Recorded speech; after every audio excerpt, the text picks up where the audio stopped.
अब सोचो, एक जगह पर पूजा, एक जगह पर नमाज, एक ही जगह पर हो सकती क्या? डिपार्टमेंट के जानिब से हमें बोला गया, क्या बोला गया? मस्जिद पर बात नहीं करना, मस्जिद पर बात नहीं करना। अगर मस्जिद पर बात करोगे तो तुम्हारे ऊपर केस होगा।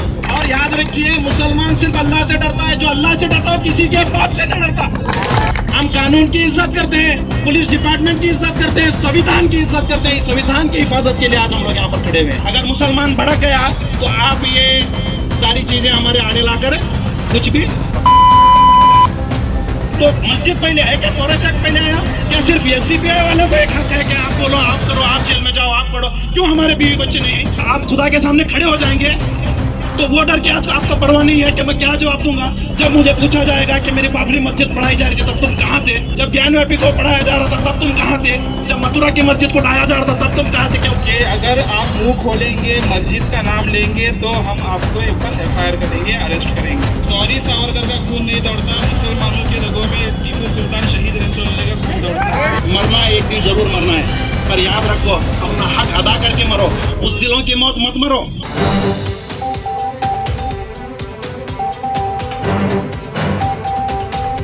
हम हमारा हक मांगते हैं, हम हमारा हक मांगते हैं, हम हमारा हक मांगते हैं, हम हमारा हक मांगते हैं। जिंदाबाद जिंदाबाद, एसडीपीआई जिंदाबाद, जिंदाबाद जिंदाबाद, एसडीपीआई जिंदाबाद। हम हमारा हक मांगते हैं, हम हमारा हक मांगते हैं। मेरा नाम मोहम्मद उमर खान पठान, मैं बीजापुर सिटी का सिटी प्रेसिडेंट हूँ SDPI पार्टी से।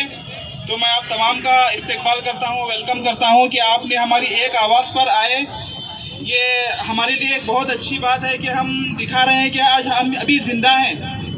हम दिखा रहे हैं कि हम अभी भी ज़िंदा हैं। अगर कुछ भी छेड़खानी संविधान के साथ की जाएगी तो हम खामोश नहीं रहेंगे। ये हमने आज प्रूव किया है। तो मैं इन अशियार के साथ दावत देता हूँ मुनाफ पठान को, वो आएँ और अपने इजहार ख्याल करें। आज का ये प्रोटेस्ट करने का मकसद ज्ञानव्यापी से मुताल्लिक है। आप जानते हैं कि ज्ञानव्यापी मस्जिद के साथ क्या चल रहा है। आज का प्रोटेस्ट करने का मकसद ये है क्योंकि ज्ञानव्यापी मस्जिद की जगह काशी विश्वनाथ मंदिर होने का दावा किया जा रहा है। बहुत सारे हिंदुत्व ऑर्गेनाइजेशन ने यह दावा किया है कि वो औरंगजेब के ज़माने में वहाँ पर मस्जिद को डेमोलिशन किया गया था। आज हम SDPI की जानिब से इस बात की मजम्मत करते हैं और साथ ही साथ वहाँ ज्ञानव्यापी मस्जिद के तहखाने में पूजा करने की इजाज़त देने पर आज हम उसकी भी मजम्मत करते हैं। मैं आज की स्पीच का पहला पॉइंट क्लियर करना चाहता हूं तमाम आए हुए लोगों से कि मस्जिदें नहीं बनाता। मुसलमान किसी की छीनी हुई ज़मीनें कब्जा करके मस्जिदें नहीं बनाता और ना ही मुसलमान किसी मंदिर को तोड़कर मस्जिद बनाता। हमारा दीन इस्लाम, हमारे मोहम्मद सल्लल्लाहु अलैहि वसल्लम का दीन इस्लाम हमें इस चीज़ की इजाज़त नहीं देता कि हम किसी की मंदिर को तोड़कर वहाँ पर मस्जिद तामीर करें और हम किसी की नाहक ज़मीन पर कब्जा करके वहाँ मस्जिद की तामीर करें। पूरी तरह से झूठी बात है, एक मनगढ़ंत बात बनाकर एक दावा उठाया जा रहा है। और आज का हमारा मीडिया और हिंदुत्व ऑर्गेनाइजेशन, कौन सा ऑर्गेनाइजेशन? हिंदुत्व ऑर्गेनाइजेशन ये दावा कर रहा है कि वहां पर काशी विश्वनाथ मंदिर थी। रातों रात वाराणसी के डिस्ट्रिक्ट जज को वहां पर इजाजत देनी पड़ी कि वहां यहाँ पर पूजा की जाए, मस्जिद के तहखाने में पूजा करने की इजाजत की जाए। ये फैसला एक सडनली तो नहीं हो सकता, ये फैसला सडनली तो नहीं लिया जा सकता। इसके पीछे बहुत बड़ी प्लानिंग चली थी, इसके पीछे बहुत बड़ा मंसूबा बनाया गया था, तब जाकर वहां पूजा करने की इजाजत दी गई। देख रहे हैं बाबरी मस्जिद का पार्ट 2 या फिर बाबरी मस्जिद का 2.0 की शुरुआत होती है यहाँ से ज्ञानव्यापी मस्जिद की शुरुआत भी उसी तरह से की जा रही है जो तरीके बाबरी मस्जिद की डेमोलिशन में इख्तियार किए गए थे, वही तरीके आज ज्ञानव्यापी मस्जिद के डेमोलिशन में इख्तियार किए जा रहे हैं। देख रहे हैं कि ज्ञानव्यापी की मैनेजमेंट कमेटी सुप्रीम कोर्ट को चैलेंज करती है। वहां पर पूजा करने पर ज्ञानव्यापी की मस्जिद की कमेटी सुप्रीम कोर्ट को चैलेंज करती है। सुप्रीम कोर्ट उनसे कहती है कि आप इलाहाबाद हाई कोर्ट को जाएं। वहाँ की कमेटी से क्या कहती है सुप्रीम कोर्ट? आप इलाहाबाद हाई कोर्ट को जाएं। वहाँ इलाहाबाद हाई कोर्ट को जाने के बाद वहाँ के डिस्ट्रिक्ट जज या फिर इलाहाबाद हाई कोर्ट वहाँ कहती है कि हम अब पूजा पर रोक नहीं लगा सकते और इसकी पूजा जब तक कायम रहेगी जब तक नेक्स्ट हियरिंग नहीं हो जाती, नेक्स्ट सुनवाई नहीं हो जाती। तो इस तरह से देख रहे हैं कि हम एक डेमोक्रेसी पर कितना बड़ा कत्ल किया जा रहा है। हैरान की बात है कि अदालतों में, जिन अदालतों में इंसाफ किया जाता है, आज वही अदालतों में हमारे साथ नाइंसाफी हो रही है। हालांकि अदालत में और हमारे सर्टिफिकेट हासिल करने के लिए किया जा रहा है, तारीख वही तारीख को अपनाया जा रहा है जो बाबरी मस्जिद की तारीख, बाबरी मस्जिद के साथ किया गया था। देखो, बाबरी मस्जिद को वर्शिप एक्ट 1991 से अलग रखा गया नहीं, तब भी हम खामोश रहे। लेकिन ज्ञानव्यापी मस्जिद को वर्शिप एक्ट 1991 से अलग नहीं रखा गया।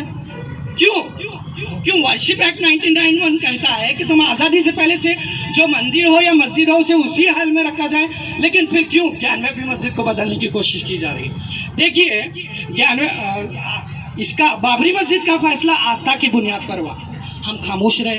हालांकि सुप्रीम कोर्ट ने डिक्लेयर किया कि यहाँ पर मस्जिद से पहले कोई मंदिर नहीं थी। सुप्रीम कोर्ट ने कहा, हम तब भी खामोश रहे। लेकिन आस्था की बुनियाद पर अगर फैसले होंगे तो ईसाई, क्रिश्चियंस, हमारे दलित भाई, हमारे मुसलमान, हमारे सिख कहाँ जाएंगे इंसाफ मांगने के लिए? अगर तुम आस्था की बुनियाद पर फैसले करेंगे तो बहुत सारे कम्युनिटीज के लोग हिंदुस्तान में रहते हैं, बहुत सारे मज़ाहिब के लोग हिंदुस्तान में रहते हैं, ये कहाँ जाकर इंसाफ मांगे? ये बात मैं पूछना चाहता हूँ। ये जो आज ज्ञानव्यापी मस्जिद का जो तनाज़ा चला है या फिर बाबरी मस्जिद का जो तनाज़ा चला है, ये अंग्रेज़ों की लगाई हुई आग है जो आज भी हिंदुस्तान में भड़क रही है। ज्ञानव्यापी मस्जिद का हो या बाबरी मस्जिद का तनाज़ा हो, ब्रिटिश के जनरल, ब्रिटिश के ऑफिसर ने इस तनाज़े को छोड़ा है।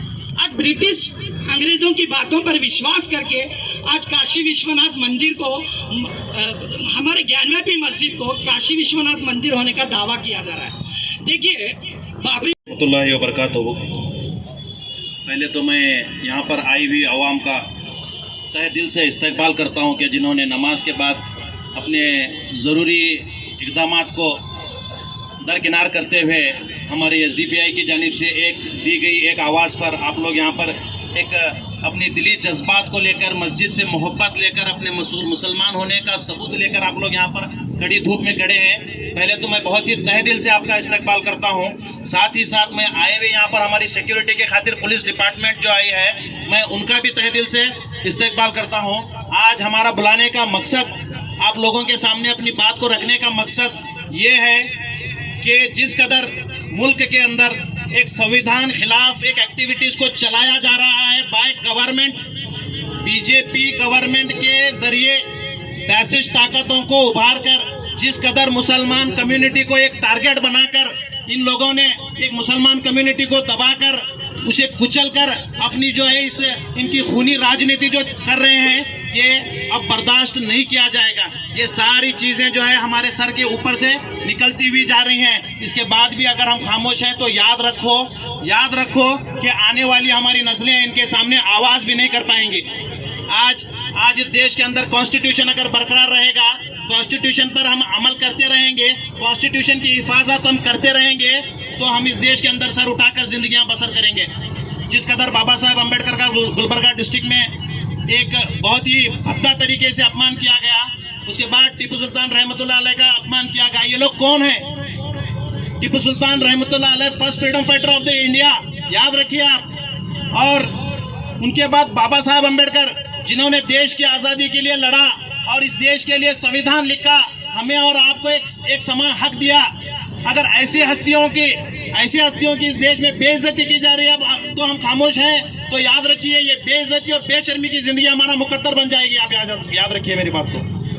और ये वो लोग हैं जिन्हें हमें एक कम्युनिटी के खातिर एक दुश्मनी पैदा हुई है। ये इसलिए हमसे जलते हैं, ये इसलिए हमें टारगेट कर रहे हैं क्योंकि अंग्रेजों के खिलाफ सबसे बड़ी तादाद में लीड लेकर जब मुसलमानों ने लड़ा, फतवा दिया और उसे इम्प्लीमेंट भी किया और अपनी जानें कुर्बान कर इस देश को आज़ाद किया, तो इन फैसिस्ट तंजीमों को ये महसूस हुआ कि हमारे बाप अंग्रेज के देश निकल गया हाथ से।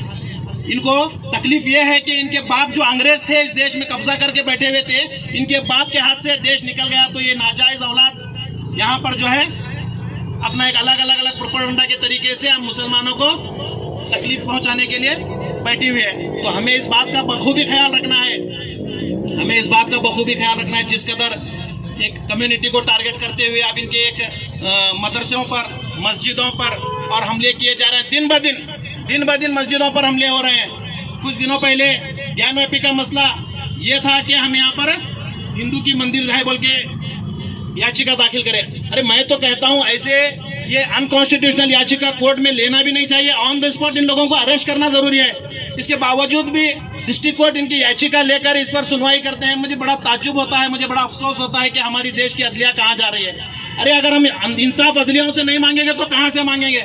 हम कत्ल गारतगिरी नहीं चाहते, हम मारपीट नहीं चाहते, हम इस देश के अंदर सुकून भरी जिंदगी चाहते हैं, हम इस देश के अंदर इज्जत की जिंदगी चाहते हैं और वो हमारा हक है, क्योंकि इस देश को आजाद कराने के लिए हमारे बाप दादाओं ने अपनी जानें दी हैं। हम उस देश के अंदर सुकून चाहते हैं, अमन चाहते हैं। आप इस अमन को बरकरार रखना है तो ऐसे फैसिस्ट तंजीमों को जो है इनको सलाखों के पीछे करना जरूरी है। इस कदर ज्ञानव्यापी मस्जिद का जो याचिका दाखिल की गई, इस याचिका की सुनवाई हुई, हमें बड़ा अफसोस हुआ, हमें बड़ी हैरानी हुई, हमें बड़ी नाराजगी हुई इस बात से कि ये कैसी सुनवाई है जहाँ पर ऑलरेडी इबादतें चल रही हैं, जहाँ पे नमाजें चल रही हैं, जहाँ पे मस्जिद है, लोग आ रहे हैं, वहाँ पर तहखाने में तुम लोगों ने अदलिया ने क्या दिया? पूजा के लिए इजाजत दी। अब सोचो, एक जगह पर पूजा, एक जगह पर नमाज एक ही जगह पर हो सकती क्या? हरगिज नहीं हो सकती, क्योंकि यहाँ पर जो है एक कम्युनल राइट्स फैलने का जो है एक अंदेशा रहता है, एक मजहबी तनासुब जो यहाँ पर जो है फैलने का एक अंदेशा रहता है। हम ऐसे तनासुब के साथ जिंदगी नहीं करना चाहते। हम अपना हुकूक बड़ी इज्जत और शान से मांगना चाहते हैं। हम अपना हुकूक बड़ी इज्जत और शान से मांगना चाहते हैं, क्योंकि इस देश का मुसलमान जो बाशिंदा है ये एक इज्जतदार बाशिंदा है। आपके रहमो करम पर जिंदगी जीने वाला मुसलमान नहीं है, याद रखिए। आप अगर हमें डराकर, हमें धमकाकर, आप गलत तरीके से आकर हमारे मस्जिदों पर कब्जा करेंगे, हम बर्दाश्त नहीं करेंगे। अरे मैं पूछना चाहता हूँ हमारे भाइयों से, मेरे घर के छत छोड़िए सज्जे को भी अगर कोई हाथ लगाता है तो मैं उसके लिए लड़ने के लिए खड़ा हो जाता हूँ। खड़े हो जाते नहीं जाते भाई? मेरे घर के प्लॉट में आधा इंच या फिर 4 इंच कोई अंदर आ रहा है तो मैं लड़ने के लिए खड़ा हो जाता हूँ। अरे हमारी गैरत कहाँ चले गई जब अल्लाह के घर पर कब्जा किया जा रहा है और हम खामोश घर में बिरयानियाँ खा रहे हैं, नहीं खा रहे? ये हकीकतन है नहीं है? हाँ, कैसे हमारे हलक में बिरयानी उतर रही, नहीं उतर रही? जबकि हमारा यहाँ पर प्रोटेस्ट था, हम डिपार्टमेंट से परमिशन लिए थे, डिपार्टमेंट की जानिब से हमें बोला गया, क्या बोला गया? मस्जिद पर बात नहीं करना, मस्जिद पर बात नहीं करना। अगर मस्जिद पर बात करोगे तो तुम्हारे ऊपर केस होगा। अब मैं केस को डर को मैं मस्जिद से, हाँ, मस्जिद के डिमोलिशन हो या फिर तुम्हारी मस्जिद के अदलिया के फैसले से मुंह नहीं फेर सकता। और याद रखिए, ये जो धमकी है आप हमें मत दीजिए, क्योंकि हम अल्हम्दुलिल्लाह हमारे दिलों में खुदा का अल्हम्दुलिल्लाह इतना खौफ है, इतना खौफ है, इतना खौफ है ऑलरेडी कि तुम्हारे खौफ की कहीं जगह नहीं है हमारे लिए। बता रहे हम, तुम्हारी खौफ की कहीं जगह नहीं है। और याद रखिए, मुसलमान सिर्फ अल्लाह से डरता है। जो अल्लाह से डरता है किसी के बाप से नहीं डरता। हम कानून की इज्जत करते हैं, हम कानून की इज्जत करते हैं, पुलिस डिपार्टमेंट की इज्जत करते हैं, संविधान की इज्जत करते हैं। संविधान की हिफाजत के लिए आज हम लोग यहाँ पर खड़े हुए हैं, क्योंकि हमें पता है हमें हमारा मजहबी हक हमारा संविधान दिलाएगा। वरना याद रखिए, मुसलमानों की हिस्ट्री कुछ और है। 800 साल पहले की आप उठाकर देखिए। हम उस पर चलना नहीं चाहते, उस पर तस्करा भी नहीं करना चाहते। आप याद रखिए, अगर भड़क गया, अगर मुसलमान भड़क गया तो आप ये सारी चीजें हमारे आड़े लाकर कुछ भी हमारा उखाड़ नहीं सकते। याद रखिए, मैं बता रहा हूँ। जिस कदर ज्ञानव्यापी के बाद दिल्ली के अंदर 600 साल पुरानी मस्जिद को डेमोलिशन किया गया, क्या बोलकर? ये फॉरेस्ट एक्ट के तहत फॉरेस्ट के जमीन पर मस्जिद। फॉरेस्ट एक्ट आया कब भाई? फॉरेस्ट एक्ट आया कब? 1927 में। और मस्जिद कब से है? लगभग 600 साल से है। तो मस्जिद पहले है क्या? फॉरेस्ट एक्ट पहले आया? जहाँ मस्जिद है वहां पर तुम्हारा कहीं को फॉरेस्ट एक्ट लेकर लगे और फॉरेस्ट एक्ट के तहत आज तुम्हें मस्जिद डेमोलिशन करे। अरे उस मस्जिद की तड़प तक हम लोग जाहिर नहीं कर सके, आज फिर एक मथुरा के अंदर एक मस्जिद को डेमोलिशन किया गया। ये क्या हो रहा? ये क्या हो रहा? और हम मुसलमान खामोश क्यों हैं?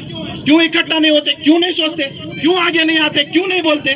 क्या सिर्फ SDPI वालों को एक हक है कि आप बोलो, आप करो, आप जेल में जाओ, आप पढ़ो? क्यों हमारे बीवी बच्चे नहीं हैं? क्यों हमारे घर बार नहीं है? क्या हमारे कारोबार नहीं? सब कुछ कुर्बान कर आप लोगों के बीच हम आप लोगों के साथ मिलकर खड़े होते हैं। क्यों आप लोग हमारे साथ नहीं खड़े? तो मैं इस मामले को लेकर, ज्ञानव्यापी मस्जिद के मामले को लेकर बड़े बड़े लीडरों से हम लोग मुलाकात करते हैं, तड़प रखते हैं। आने की दावत देते हैं, अरे पार्टी बैनर को हटाइए, हम और आप मिलकर इस कौम के लिए लड़ेंगे बोलकर हम लोग जब आपके सामने रिक्वेस्ट रखते हैं तो कोई भी हमारा साथ देने के लिए तैयार नहीं होता। क्यों भाई? क्या मस्जिद आपको समझ नहीं है? क्या मस्जिद, क्या इतना डर है?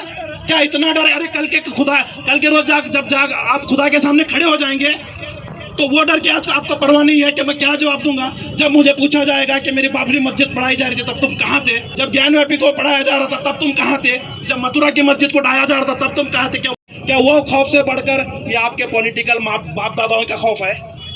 क्या खुदा के खौफ से ज्यादा बढ़कर खौफ है? नहीं। आप लोग याद रखिए, मरना है, एक दिन जरूर मरना है, पर याद रखो अपना हक अदा करके मरो। बुज़दिलों की मौत मत मरो, बुज़दिलों की जिंदगी भी मत जियो, वरना यही नस्ल जिसके लिए आप आज कमा रहे हैं, आज जो है धूप के अंदर परेशान होकर जिनकी जिंदगियां संवारने के लिए आप कोशिश कर रहे हैं, यही नस्ल आपको उंगली उठा कर कहेगी कि अगर काश मेरा बाप बुज़दिल ना होता तो मैं आज गुलाम ना होता। याद रखिए, यही नस्ल आपसे कहेगी मेरा बाप बुज़दिल ना होता तो मैं आज इन फैसिस्ट ताकतों का गुलाम ना होता। आपको कोसेगी आपकी औलाद, जिन औलाद के लिए आप लोग आज धूप में परेशान हैं। याद रखिए, औलाद, बीवी, बच्चे, कारोबार, घरदार, ये सबका फ़राइज़ है, इसलिए हम इनकार नहीं करते। लेकिन इसके अलावा भी एक और सबसे बड़ा फ़र्ज़ है। याद रखिए, मस्जिदों को ढाया जा रहा, कब्रिस्तानों को ढाया जा रहा, दरगाहों को ढाया जा रहा, मुसलमानों के घरों पर गैर कानूनी तरीके से बुलडोज़र लगाया जा रहा। हम खामोश हैं। राम मंदिर के नाम पर कई मुसलमानों को मारा गया, जाने वाले रास्तों पर कई मुसलमानों की दुकानें फोड़ी गई, कई जगह बुलडोजर लगाए गए। ये राम की तालीमात नहीं है। याद रखिए, ये आज जो राम का मुखौटा पहने हुए हैं ये मोदी और अमित शाह के भक्त हैं। याद रखिए, और ये भक्त राम भक्त का होने का दावा कर रहे हैं। ये नकली राम भक्त हैं, क्योंकि गांधी का राम अलग है और मोदी का राम अलग है। आप अगर देखेंगे तो मोदी का राम अलग, गांधी का राम अलग है। ये गांधीवादी लोग जो है अपने जगह सेक्युलरिज्म को मानते हुए अपने जगह हिंदू भाई सुकून से हैं, लेकिन ये जो मोदी भक्त हैं जो राम का चोला पहने हुए हैं, ये लोग जो है देश के अंदर एक आतंकवादी हमले को कराने के लिए पूरी तैयारी में हैं। मैं आपसे कहना चाहता हूं, आप लोग हमारा साथ दें, हमारे साथ चलें। जिस कदर भी जो कानून हमारे खिलाफ आएगा हम उसके लिए लड़ेंगे, हम उसके लिए जेल जाने तैयार, जान देने तैयार, जेलों में पढ़ने तैयार, अपने घर बार छोड़ने तैयार, हमारी कौम के लिए, हमारी कम्युनिटी के लिए हम लड़ने के लिए तैयार है। आप लोगों का साथ जरूरी है, क्योंकि आप लोगों के बगैर हम लोग नहीं है। हम आप लोगों के बगैर नहीं है, मैं बता रहा हूँ, क्योंकि आप ही हमारी ताकत है। अवाम को जरूरी है। ये सवाल सिर्फ मुझे नहीं होगा, यहाँ पर खड़े हर शख्स को होगा। और मैं आपकी जानकारी के लिए ये भी बताना चाहता हूँ कि इस राजनीति का एक गंदा हिस्सा हमारे बीजापुर में बसता है, और यहाँ पर भी बाकायदा 5 मस्जिदों को टारगेट किया जा रहा है। उसके आसपास ही खड़े हम लोग। 5 मस्जिदों को बाकायदा टारगेट किया जा रहा है, और इस पर एक लीगल वर्क भी चलाया जा रहा है। हम लोग उसके पीछे पड़े हुए हैं, हम उसे बचाने की हर कोशिश कर रहे हैं। मगर मैं आपसे एक वादा चाहता हूँ, जब भी हमें आप लोगों की ज़रूरत पड़ेगी, उन मस्जिदों को बचाने के लिए आप हमारा साथ देंगे इंशाअल्लाह। मुझे इस बात से बहुत खुशी है। मैं चाहता हूँ कि जिस कदर मुझे लीडरों से कोई उम्मीद नहीं है, मुझे लीडरों से, किसी भी पार्टी के लीडरों से कोई उम्मीद नहीं है। मुझे आम अवाम से उम्मीद है, मुझे नौजवानों से उम्मीद है, जिनकी ज़िंदगियों को बर्बाद किया जा रहा है उनसे उम्मीद है, जो आज परेशान हाल हैं उनसे उम्मीद है। हम और आप मिलकर इसके लिए लड़ेंगे। हम इंशाअल्लाह बीजापुर की 5 मस्जिदों छोड़ो 5 फुट ज़मीन भी जाने नहीं देंगे इंशाअल्लाह। हम अपनी जानें कुर्बान करेंगे पर मस्जिदों को कुर्बान होने नहीं देंगे। याद रखिए इंशाअल्लाह। और इस कानूनी जो लड़ाई हम लोग लड़ेंगे इंशाअल्लाह, इसके ताल्लुक से इसमें कभी आप लोगों का साथ हमें ज़रूरत पड़ी, हम आपको पुकारेंगे और आप आएंगे इंशाअल्लाह हमारे साथ। और मैं आने वाले सभी यहाँ पर लोगों का बहुत बहुत तहे दिल से शुक्रिया अदा करते हुए, साथ ही साथ हमारे पुलिस डिपार्टमेंट का भी मैं शुक्रिया अदा करता हूँ, जो कड़ी धूप में हमारे सिक्योरिटी के लिए ख़ास तौर से आए हुए हैं। और मैं एक रिक्वेस्ट हमारे पुलिस डिपार्टमेंट से भी करता हूँ कि SDPI कभी कोई गैर कानूनी काम नहीं करती। SDPI कभी कानून को हाथ में लेने का काम नहीं करती। हम कानून जानते हैं, हमारी पार्टियों में तरबियतें दी जाती हैं, मैं पुलिस डिपार्टमेंट से कहना चाहता हूं कि आप बेफिक्र रहिए। हम आप पर किसी किस्म की आंच आने का या फिर सवाल उठने का या फिर आप पर किसी किस्म का डिपार्टमेंट का प्रेशर आने की जैसी हरकत हम लोग नहीं करेंगे। हम अमन परस्त लोग हैं और हमें अमन से अपना काम करने दीजिएगा। बस शुक्रिया। मुझे हमारे डिस्ट्रिक्ट प्रेसिडेंट को, हमारे मुनाफ भाई को बहुत सारे फ़ोन डिपार्टमेंट से आए कि अगर आप मुंह खोलेंगे, मस्जिद का नाम लेंगे तो हम आपको ऊपर FIR करेंगे, अरेस्ट करेंगे। हमने कहा ठीक है। तो मैं आज उनको ये जवाब देना चाहता हूँ कि मुसलमानों के रगों में सॉरी सावरकर का खून नहीं दौड़ता। मुसलमान के रगों में सॉरी सावरकर का खून नहीं दौड़ता। मुसलमानों के रगों में टीपू सुल्तान शहीद रहमतुल्लाह का खून दौड़ता है। तो आप हमारे खामोशी को हमारी कमज़ोरी मत समझिए। हम क्या है, संविधान में रह के काम कर रहे हैं। आपके लिए एक 4 लाइन पढ़ता हूँ। अरबाब हुकूमत से कह दो, ये अज़्म किया है हम सब ने, जो हक के मुकाबिल आएगा हम उसको मिटा के दम लेंगे। ये बीजेपी के दलाल भला क्या खाक डराएंगे हमको, ये बीजेपी के दलाल भला क्या खाक डराएंगे हमको। हम राह वफा के रहरू हैं, मंजिल पे ही जाके दम लेंगे। मैं आप तमाम से दरख्वास्त करता हूं कि पीसफुली आप अपने घरों को जाइए। और आप तमाम का और एक बार मैं शुक्र अदा करता हूं कि आप तमाम हमारे साथ आए, हमारी एक आवाज़ पर आप आए। और मैं इतना कहकर मेरी बात को ख़त्म करता हूं। पीसफुली आप प्लीज़ घर को चले जाइए। अस्सलाम वालेकुम।